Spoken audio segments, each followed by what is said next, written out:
Praise be to God. Today I would like to start my message by telling you a small story. Once there was a conference, it can be a debate or a conference where it was a God versus science debate, and the professor, who was an atheist, he spoke for an hour, telling that Christ doesn't live. He brought the scientific facts, he brought the historical facts, put it in front of the audience, and told, after 1 hour of his session, he told, Jesus Christ doesn't exist. Jesus Christ is not God. He's not worthy of worshipping. So after that 1 hour speech, he looked down to the audience and said, okay, now I'm done with my speech, and if any of you have any doubts, you can ask me. So a young man stood up and said, Professor, I have a question. So the professor said, okay, go ahead. That's your question, you can ask. And suddenly, the boy, surprising the audience and the speaker, took out an apple and started eating. And everyone was like, what are you doing? Come on. You stood up to ask a question and eating an apple at this moment. And still munching the apple, he asked the professor, Professor, for the past 1 hour you were speaking about all these facts which I was not able to understand. But let me ask you a question. Can you tell me how this apple tasted? Was it good or was it bad? So ultimately the question was, what was the taste of the apple?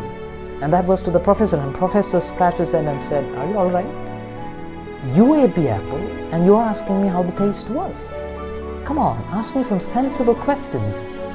And suddenly the boy looked at the professor and said, Professor, exactly, that's what I want to say. How can you tell Christ doesn't exist unless and until you taste Him? I have tasted, I have understood His goodness, I have understood His existence, and I know He lives. And how can you tell that He doesn't live? Now today you are not able to tell the taste of my apple because you have not tasted it. The same way you have not tasted my Jesus. Praise God. And when he made that answer, everyone, every audience, everyone stood up and they clapped for him, and the professor was speechless.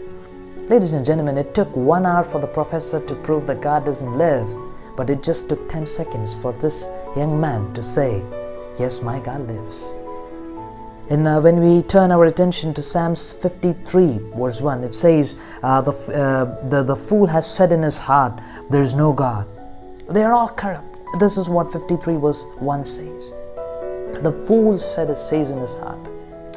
My dear brothers and sisters, today we are living in this generation which says God doesn't exist, which actually lives their life according to the pattern of the world, forgetting the commandments of God. And all these people of this nature are always telling within their hearts that God doesn't live. But how many of you can say, I've tasted Jesus, I know what He is, I know His commandments, and I am going to live according to His ways? Praise God. That's why in Psalms 34 verse 8 it says, oh, taste and see that the Lord is good. Blessed. The word again is said, blessed is the man who takes refuge in Him. Praise be to God. So from today onwards, let's understand the existence of God by tasting Him, by understanding Him, by knowing His words, by going according to His words.